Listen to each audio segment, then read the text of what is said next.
Halo guys, perkenalkan nama saya Rima Melati dari Prodi Akuntansi di Universitas Indo Global Mandiri.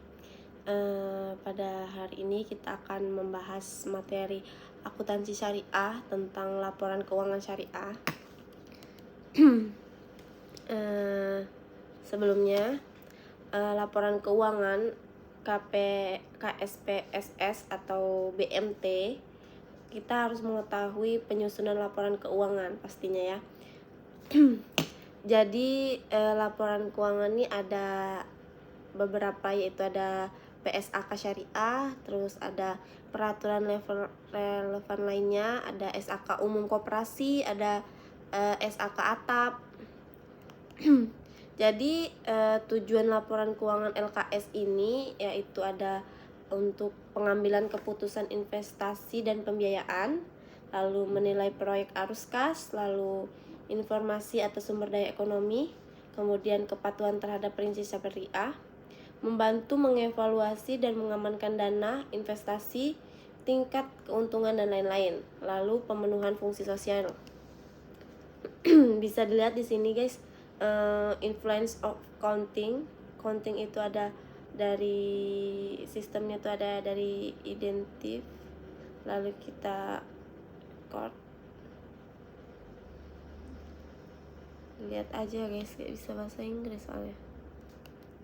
Baik, di sini masuk yang selanjutnya, yaitu ada siklus akuntansi pastinya. Jadi guys, yang paling pertama pastinya bukti transaksi. Jadi kita harus mencari bukti-bukti, lalu misalnya sudah dapat bukti, lanjut yang kedua yaitu jurnal, atau juga disebut dengan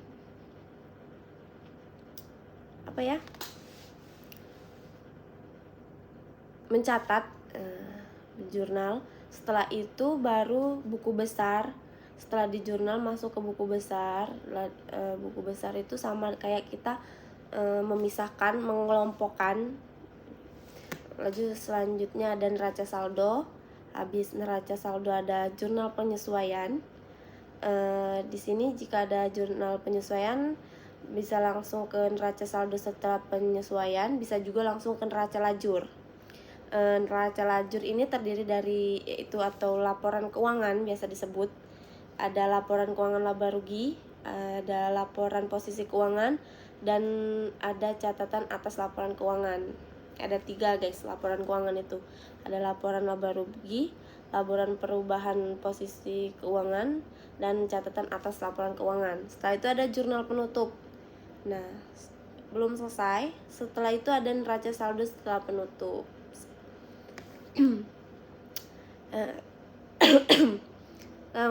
Lanjut, di sini ada proses siklus akuntansi, ya ada input, business process, output, unsur. Ada input itu 2 proses utama kan, ada input, ada output. Transaksi pertama, transaksi kedua, dan transaksi ketiga itu penjurnalan. Setelah penjurnalan, pemindah bukuan, lanjut ke laporan keuangan.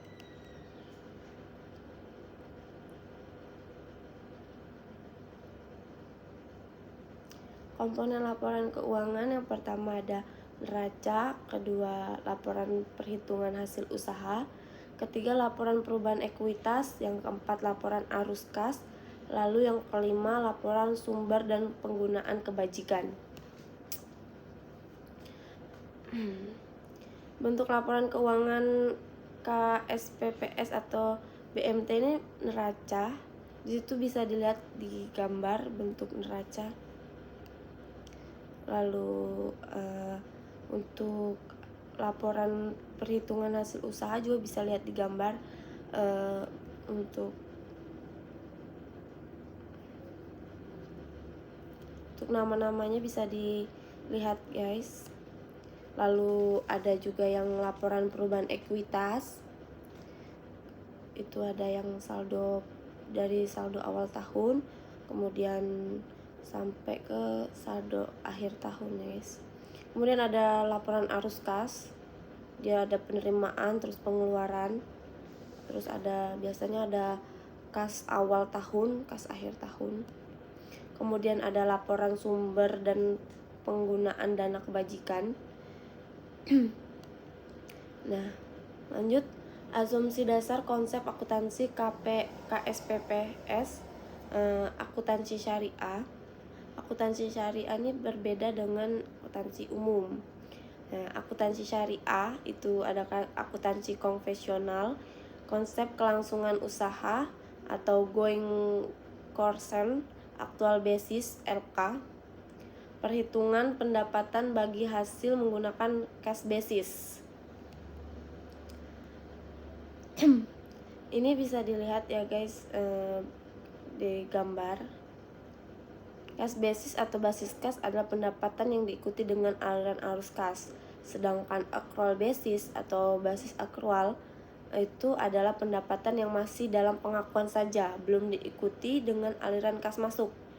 Jadi kalau yang basis kas itu sudah diikut pendapatannya itu sudah diikuti dengan aliran kas masuk. Sedangkan accrual basis itu pendapatannya baru diakui saja, belum diikuti aliran kas masuk. Jadi ibarat kata kalau yang basis kas itu sudah dicatat, kalau yang accrual basis itu baru di mulut, belum dicatat. Itu guys perbedaannya. Yang cash basis dipergunakan untuk kepentingan perusahaan, untuk kepentingan perhitungan hasil usaha, di mana sebagian merupakan pendapatan KSPPS sebagai mudhorib dan sebagian dibagikan kepada nasabah atau sahibul mal. Sedangkan yang accrual basis tidak diperkenakan untuk dibagikan kepada nasabah atau sahibul mal. Jelas ya guys perbedaannya. Lalu yang ini bentuk keuangan bank syariah, neracanya bisa dilihat. Dia sama aja seperti neraca umum, cuman di sini ada beda di investasi. Ada investasi mudharabah, investasi musyarakah, lalu ada juga yang penyertaan modal, ada aktif yang disewakan atau istisna. Kemudian neracanya bisa dilihat di gambar. Arus transaksi bisnis ini yang pertama transaksi disepakati, kemudian terjadi transaksi atau akad, kemudian penyiapan dokumen, lalu dicatat dalam jurnal, kemudian jurnal diposting ke buku besar. Dia sama seperti transaksi pada umumnya, cuman di sini ada transaksi yang disepakati, kemudian dia akad dulu, baru penyiapan dokumen, kemudian menjurnal, baru dia posting ke buku besar. Cara menganalisis transaksi yaitu mengidentifikasi apakah sebuah aset, modal, pendapatan, atau biaya terpengaruh oleh transaksi. Kemudian untuk setiap akun yang berpengaruh akan ditentukan apakah akun tersebut mengalami kenaikan atau penurunan. Kemudian tentukan bagaimana pengaruh kenaikan atau penurunan dicatat dalam bagian debit atau kredit pada ayat jurnal. Aturan debit kredit pada akun neraca, aset itu kalau naik di debit, kalau turun di kredit. Liabilitas kalau penurunan itu di debit, kalau dia naik di kredit.